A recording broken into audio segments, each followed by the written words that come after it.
नसीब का लिखा। किसी एक गांव में बहुत ज्ञानी पंडित रहा करता था। पंडित आसपास के सारे ही गांव में बहुत प्रख्यात थे और इसी वजह से धनवान भी। पंडित की एक बेटी थी जिसका विवाह पास के ही एक गांव के श्रीमंत लड़के से हो चुका था। पंडित ने शादी से पहले अपने होने वाले दामाद की अच्छे से जांच पड़ताल की थी और अपनी बेटी का कुंडली भी ठीक से पड़ी थी। तब जाकर उसने बेटी की शादी की थी। लेकिन कुछ सालों में ही पंडित का दामाद बुरी संगत में फंस गया। जुआ और शराब की बुरी लत ने उन्हें सड़क पर ला दिया। अपनी बेटी की ऐसी दुर्दशा देखकर पंडित की पत्नी काफी दुखी होती थी और अक्सर पंडित को कहती थी, तुम उनकी मदद क्यों नहीं करते? पंडित हमेशा अपनी बीवी को यह कहकर उनकी मदद करने के लिए मना कर देता कि अभी कुछ समय तक उनका बुरा वक्त चलना है। हम चाहे कितनी भी कोशिश कर ले, जो उनके नसीब में नहीं है वो उन्हें नहीं मिल पाएगा।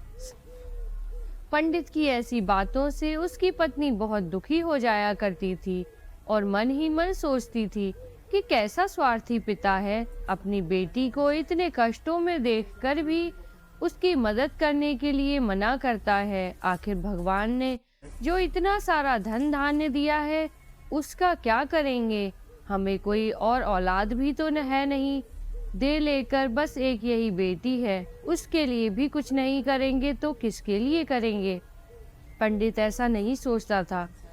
ऐसा नहीं है कि पंडित अपनी पुत्री से प्रेम नहीं करता था, लेकिन उसने अपनी पुत्री की कुंडली इतने अच्छे से पढ़ी थी और वह यह पहले से ही जानता था कि वह चाहे किसी भी लड़के से शादी करती, लेकिन उसके जीवन में यह समय आने वाला ही था और बिना इसे भुगते उसको छुटकारा नहीं मिलने वाला था। एक दिन खाने पीने के लिए भी मोहताज हो चुके पंडित के बेटी और दामाद उसके घर पर आए। पंडित ने उसकी बीवी ने दोनों का खूब आदर सत्कार किया और खूब अच्छा खाना खिलाया।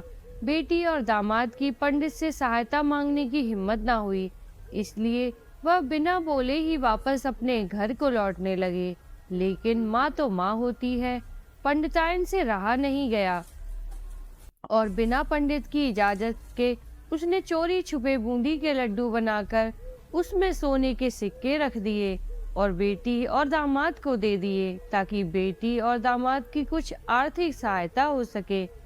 पंडिताइन यह भी जान गई थी कि बेटी और दामाद शर्म के मारे उनसे मदद नहीं मांग रहे थे, इसलिए उसने बेटी और दामाद को भी लड्डुओं में छिपे सिक्कों के बारे में कुछ नहीं बताया।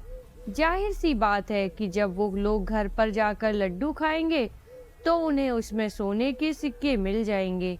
इस तरह बिना उनके मांगे ही उन तक मदद पहुंच जाएगी। सोचकर पंडिताइन मन ही मन अपनी बेटी की मदद करने के लिए खुश होने लगी। पंडित के दामाद और बेटी उन दोनों का आशीर्वाद लेकर अपने घर की तरफ रवाना हो गए। उन दिनों गाड़ियां तो होती नहीं थी, घोड़ा गाड़ी या बैल गाड़ियां चलती थी।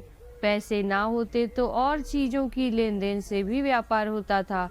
बेटी और दामाद का गांव पंडित के घर से कोसों दूर था, फिर भी पैसों की कमी चलते वह चलकर अपने गांव की तरफ निकल पड़े।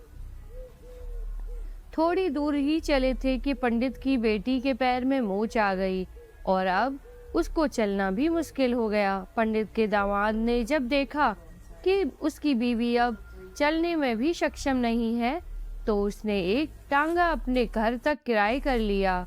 दोनों पति पत्नी टांगे से बैठकर घर तक पहुंच गए, लेकिन टांगे वाले को देने के लिए उनके पास पैसे नहीं थे। इसलिए पंडिताइन ने जो बूंदी के लड्डू उन्हें दिए थे वही किराए के तौर पर उस टांगे वाले को दे दिए। टांगे वाला बूंदी के लड्डू को लेकर वहां से चला गया। टांगे वाला अपने घर की तरफ जा रहा था, तब उसे एक हलवाई की दुकान दिखी।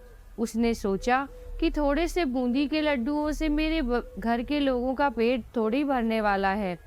इससे अच्छा है मैं इन बूंदी के लड्डुओं को बेचकर उनसे कुछ चावल खरीद लेता हूँ। टांगे वाले ने बूंदी के लड्डू हलवाई को बेच दिए। जिस गांव में वह हलवाई रहता था उसी गांव में एक आदमी ने अपने घर पर पूजा रखी थी और उसी पंडित को उस पूजा के लिए बुलवाया था। पूजा में लगने वाले प्रसाद के लिए उस आदमी ने उसी हलवाई से बूंदी के लड्डू लिए जहां पर उस तांगे वाले ने बेचे थे। हलवाई ने भी उस आदमी को तांगे वाले से खरीदे हुए लड्डू ही दिए ताकि वह खराब ना हो जाएं। पूजा खत्म होने पर दक्षिणा और बूंदी के लड्डू लेकर जब पंडित अपने घर आया और खाना खाने बैठा तो प्रसाद में लाई बूंदी के लड्डू खाते वक्त लड्डू से सोने का सिक्का निकला। इस घटना को देखकर पंडिताइन की आंखों में आंसू बहने लगे। पंडित ने जब पंडिताइन से उसके रोने का कारण पूछा तो पंडिताइन ने पंडित को सब कुछ बताया और पंडित से उनकी बातों पर भरोसा न करने के लिए माफी मांगी। पंडित ने पंडिताइन के आंसू पोंछे और कहा कि तुम्हारी तरह मैं भी हमारी बेटी को बहुत प्रेम करता हूँ, लेकिन अगर हम उसकी अब मदद करते हैं तो दामाद हमसे हमेशा ऐसे ही मदद की अपेक्षा रखेगा और अपनी बुरी आदतों को कभी नहीं छोड़ेगा। पंडिताइन भी अब पंडित की बातों से सहमत हो गईं। 2-3 महीने बीत गए। पंडित के दामाद और बेटी फिर से एक बार उसके घर आए और इस बार उनकी परिस्थिति पहले से बेहतर थी, क्योंकि पिछली बार खाली हाथ जाने के बाद दामाद ने नया काम शुरू किया था और अपनी सारी बुरी आदतें भी छोड़ दी थीं।